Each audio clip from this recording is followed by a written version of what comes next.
mulai mengalami kegoncangan itu. Segera Yesus mengulurkan tangannya, memegang dia dan berkata, "Hai orang yang kurang percaya, mengapa engkau bimbang? Hai orang yang kurang percaya, hai orang yang kurang percaya, mengapa engkau bimbang?" Oh, Bapak Ibu Saudara yang terkasih dalam Tuhan, di sini letaknya peristiwa yang Tuhan izinkan terjadi kepada kita. Badai ini, mari kita coba mengerti, ini diizinkan oleh Tuhan menguji iman kita. Menguji iman kita. Tetap kita percaya kepada Tuhan. Kita tidak bersungut-sungut. Kita tidak mengalami kegentaran yang luar biasa. Dan kita mau berkata, terima kasih Tuhan jika Engkau izinkan ini terjadi. Supaya aku memiliki iman yang teguh, supaya aku hanya bersandar kepadamu, supaya aku berseru kepadamu, supaya aku menyerahkan hidupku kepadamu. Saudara yang terkasih dalam Tuhan, coba kita renungkan peristiwa yang kita alami ini. Di satu sisi, ketika kita tidak memiliki iman, maka yang akan terjadi kegoncangan di dalam diri kita, ketidakmampuan kita menerima kenyataan ini, kita akan stres, kita akan tertekan, bahkan ada orang yang bunuh diri. Tetapi anak-anak Tuhan tidak melakukan itu. Anak-anak Tuhan, jemaat Sinang, kita semua harus tetap berdiri tegak. Bukankah minggu-minggu kemarin sebelumnya kita sudah mendengarkan kebenaran firman Tuhan? Kalau kita mau merenungkan perjalanan hidup kita, kebenaran firman Tuhan beberapa minggu yang lalu, tampaknya Tuhan sudah mempersiapkan kita untuk tetap berdiri tegak sekalipun ada badai yang terjadi. Saudara yang terkasih dalam Tuhan, mari kita coba mengerti mengapa Yesus membiarkan murid-murid di perahu itu. Apakah Yesus tidak tahu apa yang akan terjadi? Tahu. Yesus mau menguji iman mereka.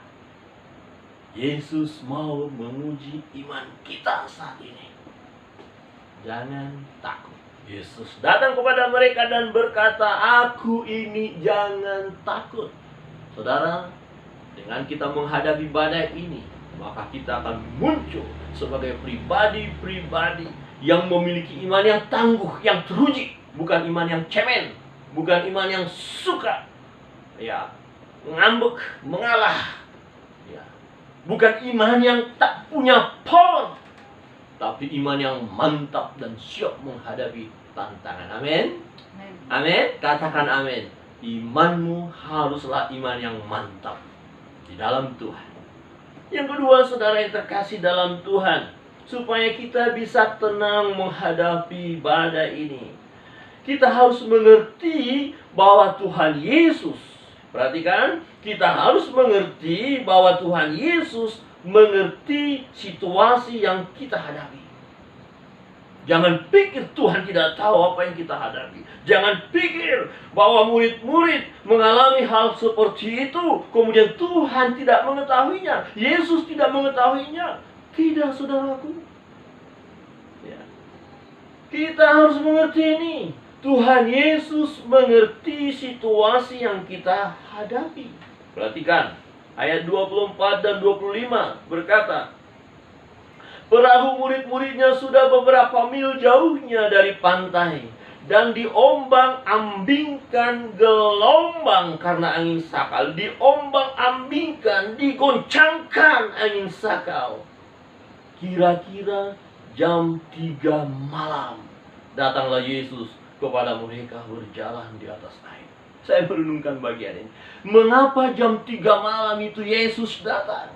Karena jam 3 malam itu adalah masa yang sulit bagi murid-murid, masa yang sukar bagi murid-murid, masa yang genting bagi murid-murid, masa di mana situasi yang sangat mengguncangkan bagi murid-murid. Angin sakal itu begitu dahsyat jam itu, jam 3 pagi.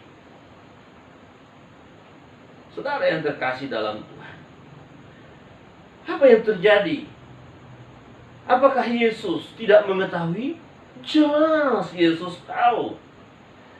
Kapan waktunya dia tahu, kapan saja. Jam 3 dia tahu situasi genting dan di situ dia datang. Bagaimana kepanikan murid-murid? Apakah Yesus tahu? Tahu. Dia Maha tahu. Apakah Tuhan Yesus tahu keadaanmu, keadaanku, keadaan kita? Yesus tahu. Apakah Yesus tahu keadaan negeri ini? Yesus tahu. Apakah Yesus tahu keadaan dunia saat ini? Yesus tahu. Saudara, apakah Yesus tahu tentang virus corona? Yesus tahu. Tidak ada sesuatu pun yang tidak diketahui oleh Yesus. Bagaimana usaha murid-murid menghadapi gelombang itu? Yesus tahu. Bagaimana usaha kita manusia ini untuk menguasai atau mengatasi gelombang saat ini, badai saat ini, virus saat ini? Yesus tahu. Tapi jangan lupa, Yesus tahu juga bagaimana kelemahan kita secara manusia. Tanpa Dia kita tidak bisa berbuat apa-apa. Yesus tahu. Memang banyak orang berkata, ini obatnya, itu obatnya, segala macam. Manusia berjuang, tapi Yesus tahu batas-batas kemampuan manusia itu. Saudara yang terkasih dalam Tuhan, ketika Yesus tahu keterbatasan kita, keterbatasan murid-murid, apakah Yesus tinggal diam? Tidak, saudaraku yang terkasih dalam Tuhan. Yesus tahu juga kapan waktu untuk menolong. Jam 3 Yesus datang. Di situ adalah waktu yang tepat untuk menolong murid-murid. Saudara, situasi ini kalau kita melihat dengan badai corona semakin dahsyat, semakin luar biasa. Yesus tahu. Dan Yesus tidak tinggal diam. Amin. Yesus tidak tinggal diam. Katakan coba kiri kananmu, Yesus tidak tinggal diam. Saudara yang terkasih dalam Tuhan, kapan waktu Tuhan menolong saudara? Pada saat saudara mengalami kegentingan yang luar biasa. Tuhan tidak membiarkan saudara sampai tergeletak. Dia akan menolong saudara. Tepat pada waktunya pertolongan Tuhan tidak pernah terlambat. Itu sebabnya jangan takut. Yesus berkata, ini aku, jangan takut. Mengapa? Karena Yesus tahu segalanya. Dia lihat keadaan kita. Dia tahu ada yang sudah meninggal. Dia tahu itu. Dia tahu ada rintihan. Dia tahu ada tangisan. Dia tahu juga untuk menolong. Jangan katakan mereka yang meninggal, oh mereka tidak punya iman. Jangan katakan. Sebab Tuhan tahu juga apa yang terjadi bagi mereka. Jangan takut tentang kematian. Kematian hanya proses yang akan kita lewati. Bisa saja virus corona membuat kita mati. Tetapi ketika kita percaya kepada Yesus, ketika kita sudah mati, ada tempat yang sudah Tuhan siapkan bagi kita. Di rumah Bapakku banyak tempat tinggal. Orang yang percaya kepada Yesus, hidupnya terjamin. Mati pasti masuk surga. Bukan mudah-mudahan. Adakah kita percaya hal itu? Kalau kita tahu hal itu, tenang. Bukan berarti kalau kita berkata kita punya iman, kemudian seenaknya kita melakukan segala sesuatu. Tidak, saudara. Iman harus juga ada hikmat. Bukan bertentangan. Jadi kalau pemerintah berkata, lakukan tindakan ini. Silakan, mari kita lakukan, saudara. Lakukan dan terus doakan, amin. Lakukan. Jaga kebersihan, iya, amin. Jangan membangkang kita untuk mematahkan rantai penyebaran virus corona.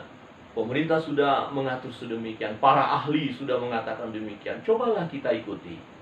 Dan kemudian kita serahkan kepada Tuhan. Tuhan tahu apa yang bisa kita lakukan. Ketidakbisaan kita, Tuhan akan tolong. Berarti kita harus berbuat juga. Namun, semuanya kita berharap hanya kepada Tuhan. Amin. Berharaplah kepada Tuhan. Yang ketiga, saudara yang terkasih dalam Tuhan, mengapa kita bisa tenang menghadapi badai ini? Kebenaran yang ketiga adalah kita harus mengerti bahwa peristiwa yang kita alami akan memperlihatkan menunjukkan betapa dahsyatnya Allah kita. Wow. Kita bisa tenang karena akan kita